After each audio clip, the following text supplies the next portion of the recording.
Our ideas about morality are kind of like backwards and useless. First, to start, most people think that you need to have morality in order to be a good person.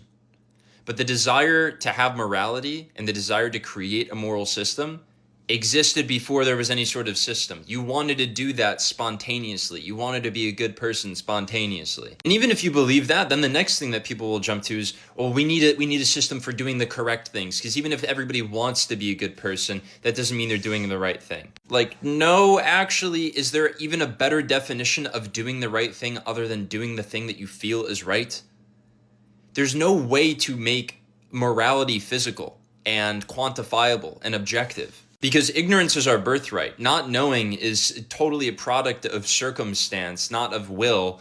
And to say that, you're a bad person because you didn't do the right thing, because you didn't have all the knowledge to make the correct decision is a ridiculous argument. So really the only thing that matters is doing the thing that feels good. Like, in all cases. And this whole talk of ethics and morality is just a bunch of fucking nonsense. There's no point in doing any of it. Like, sure, maybe you want it to set up systems for people to exist in and set up rules and stuff, but regardless of that, even those rules that are set up are just what you feel to be correct. It's nothing that can be logically derived. Because it doesn't matter if it's logically derived, there's still a level of ignorance in all of it. There are greater questions about human suffering that we can't comprehend or understand, right? Like, if desire is suffering and attachment is suffering, can you even influence somebody's attachment and desire? Can you even bring suffering more than what already is into the world? Or can you just try your best? Any sort of system that tries to tell you what is objectively right or wrong has to answer these massive questions about reality that are almost fundamentally not answerable.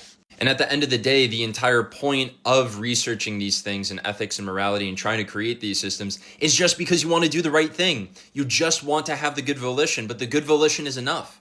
You don't need to do anything more than just have a good volition and do what feels right to you at any apparent time. The only reason that people reject this is because there is a lack of trust that people actually have this good-willed nature and can actually tap into a wholesome volition. And people will immediately conflate it with well, if I do this bad thing and it feels good to me, what if killing people feels good? No, pleasure and wholesomeness are not the same thing, and that's not goodwill.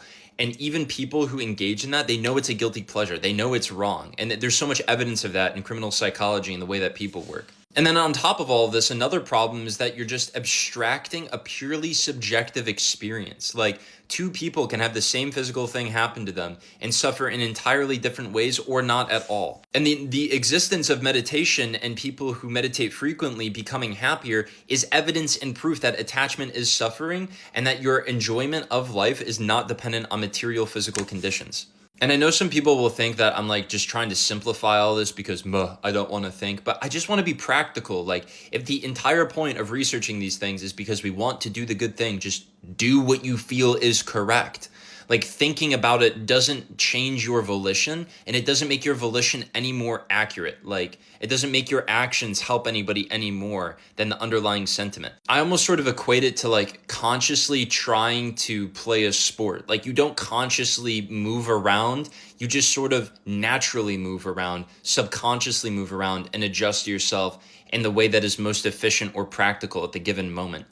If you get in your head about thinking, I need to turn my knee 13 degrees northwest and this and that, it just becomes fucking data, and then you totally lose the plot and the passion and the actual point of playing the sport or doing what you're doing physically. And honestly, it's through that process that we learn the most about what is actually moral and helpful, because it is true that physical action is independent of moral value, but generally killing somebody is not something you're going to do out of a wholesome intention or wholesome volition. Not because badness is inherent to killing, but because badness follows killing almost. Because, what are the reasons for having a wholesome volition and killing something? There's not many. And so it becomes this sort of stochastic game of, what's quote unquote right and wrong that you have to sort of figure out by engaging practically with it, not by fucking thinking about it.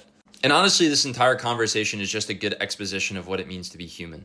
Because at the end of the day, it's no matter how much you think about things or try to use logic or abstraction to be perfect or be right or, whatever you're attempting to be, all of your presumptions and all the things that you take to be true, that your entire philosophy and logic is dependent on, come from your experience and come from your direct contact with reality, not from your abstraction. Like, no matter what your philosophical system is, you believe in gravity because you've experienced gravity. Your entire philosophical system is grounded in premises that are directly from experience. So why not expand your premises? Why not experience things directly, raw and unfiltered, unlabeled and unconceptualized, and then have this wealth of genuine wisdom that is connected to reality, not in some extrapolation of how things should be based on the small amount that you've genuinely been present and lived in. Anyways, that's all I've got for you guys. If you don't know what the right thing is to do, have some compassion for yourself and just exist and just be. And the right answer will be revealed to you, not because it is the perfect answer, but because it is the practical answer. And it's the best answer that you can have in this given moment right now. And if you want better answers, then exist and live and just meditate and be with yourself and have compassion for yourself. That's the entire point. The point of life isn't to walk out of the fucking womb and obey 375 rules of an extremely complex philosophy that is, absolute in nature, and then just be perfect, Like, life is about living and experiencing and having direct contact with these things that you want to do good for and you want to feel joy for and inspired for. That's the true meaning of morality and what it means to be whole and a good person and to care for other people. I love you all. Take care.